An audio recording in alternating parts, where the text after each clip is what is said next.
Welcome to the Family Acceptance Podcast, where we will hear the voices of caregivers who accept and celebrate their transgender and non-binary children, as well as the professionals who help them to get there.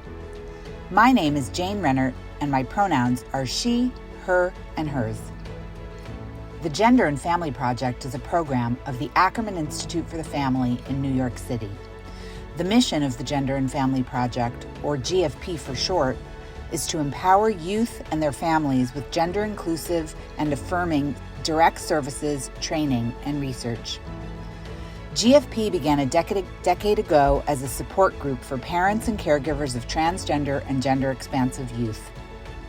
I was a parent in that first support group. So I'm joined today by Alexis Diaz. Alexis is the Gender and Family Project's Director of Services. Hi, Alexis. Can you please introduce yourself?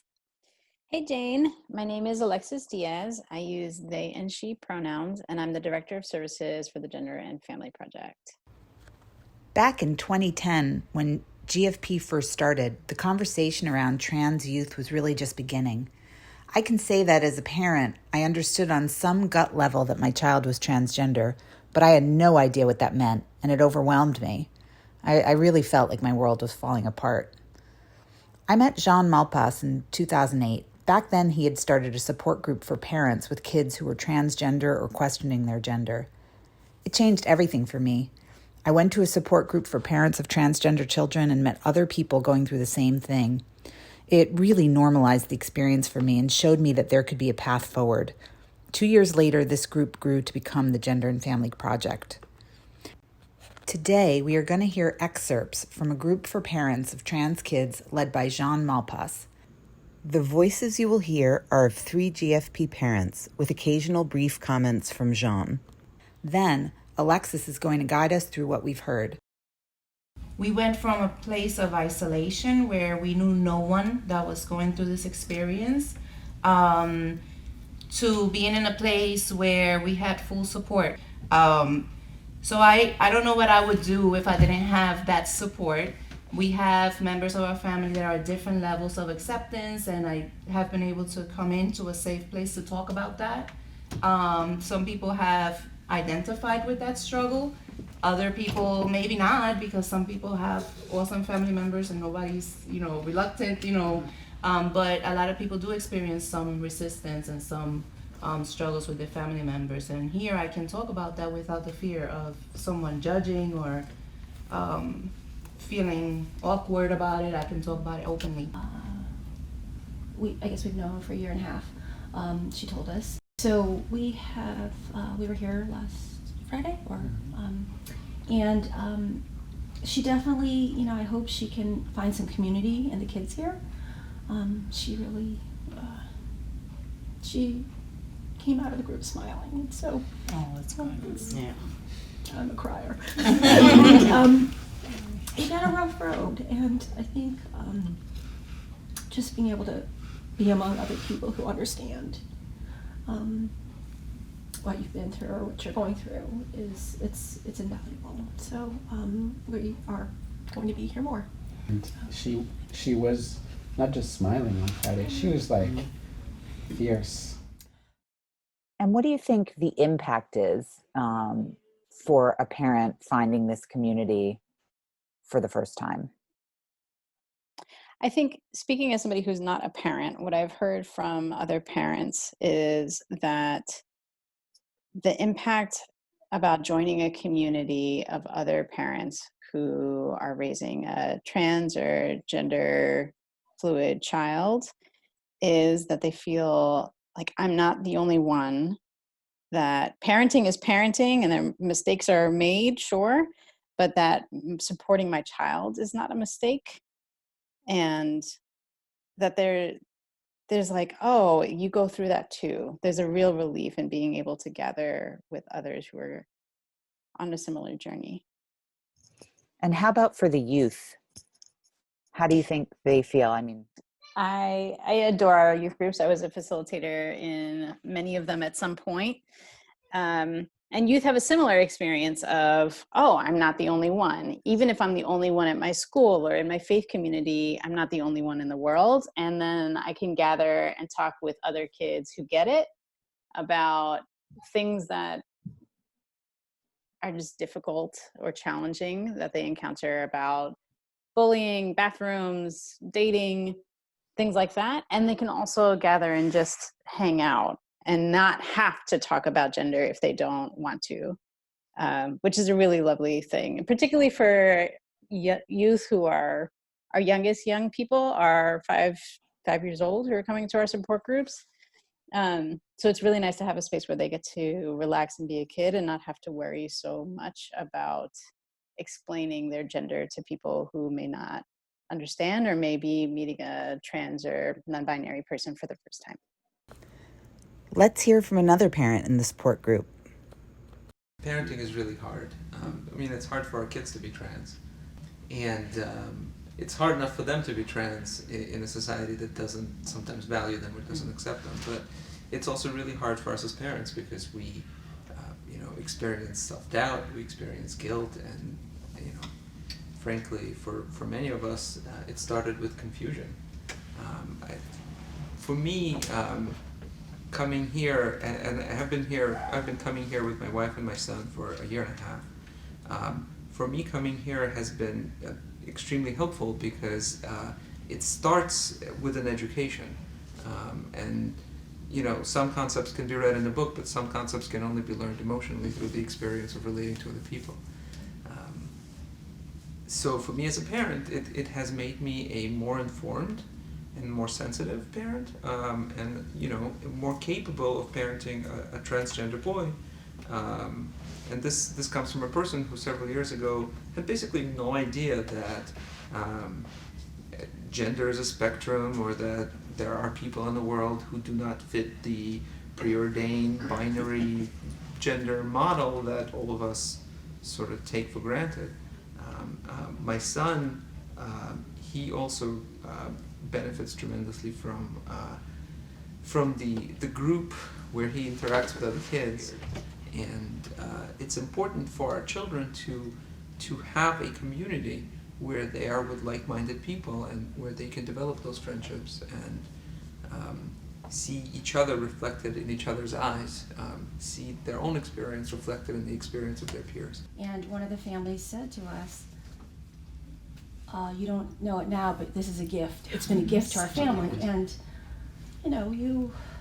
we're starting to see that. It's still hard, but I mean, we are better parents, we are better people because of this experience.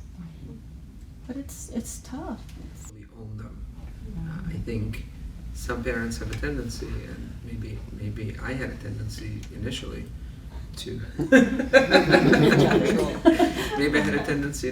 say, well, your choices are depriving me of, the daughter I was supposed to have, or something like that. But that's actually a crazy idea. The gift is our human experience. Thank you. As a parent, I came to understand that being supportive of my child, but still ambivalent about their gender identity, really was an acceptance, because that ambivalence was experienced as rejection by my child. I knew how much I loved him and that I would never, ever reject him. But until I fully embraced his gender identity, I really wasn't making my child feel safe. I wasn't truly accepting. I hope now that I am, but in your experience as a family therapist and and as a group facilitator, what do you think acceptance looks like, and how do you think GFP services help parents and caregivers get there? That's a good question, and I appreciate you sharing your experience about coming to terms with there being a difference between being like outwardly rejecting, which you never were, but being fully accepting, which at that point hadn't happened yet. And I think this is an area where I feel like once you see one binary, so once you see the gender binary, then you see binaries everywhere, I think. So for me, I think there's a false binary also between accepting and rejecting. I think families come in all kinds of different places along that continuum. And for a lot of families, the movement towards being more affirming, which is what I like to use more than acceptance for me, is taking steps towards using the name that the child has asked for, using their pronouns, inviting their friends over if their friends are also trans or non-binary. Like, there are many steps along the way, because what I wouldn't want a parent to walk away with is saying, oh, I'm a rejecting parent because I'm not doing every single thing. I think it is tricky, because I hear you when you say, like, my child was experiencing those things as rejecting, like, unless it's totally affirming. And I think people, in my experience as a family therapist and group facilitator, people don't change from feeling a sense of shame. I think what ends up happening is when people feel terrible, they freeze rather than making movement towards being more affirming of their children. Yeah, and just as a follow-up, I mean, I think that as a parent, you kind of feel like love is enough, you know, and that, you know how deeply felt that is, but so you know what that means to you, but it may not always be enough for your child if they're, going through something very specific like this. And so I know so many parents that I know how deeply they love their children and how they would never do anything to harm them, but yet they are very ambivalent about going to family therapy to discuss their child's gender identity. So, how do you convince them? Totally. I hear that. Like, we do try to say, let love lead the way. So when you're faced with a choice of, do I let my kid wear this at a family function, for example, if the answer is like, will it make my child feel affirmed, and is it fully loving of my child to do so, then let love lead the way, But what do I say to families if they're not ready for family therapy yet, or if they're thinking about it? They're saying, like, maybe yes, but I have a lot of questions or a lot of misgivings. Usually what I do is just answer their questions. And one that we get somewhat frequently is, will my child because of being exposed to a peer group, will they get ideas about gender that they wouldn't have had otherwise? And will it solidify their gender identity in a way that it wasn't already there? So I just try to give accurate information to those kinds of things. And I make parallels where it makes sense for families so that they feel like they have a grasp of it. Because I think sometimes for families coming in, they're saying, I have no exposure. This is totally new to me. So throwing a whole bunch of vocabulary at them is usually not helpful. And sometimes I also try to say, like, why not? Like, why not family therapy if it's something that your partner is asking for, if it's something that your child is asking for? What's the worst thing that would happen?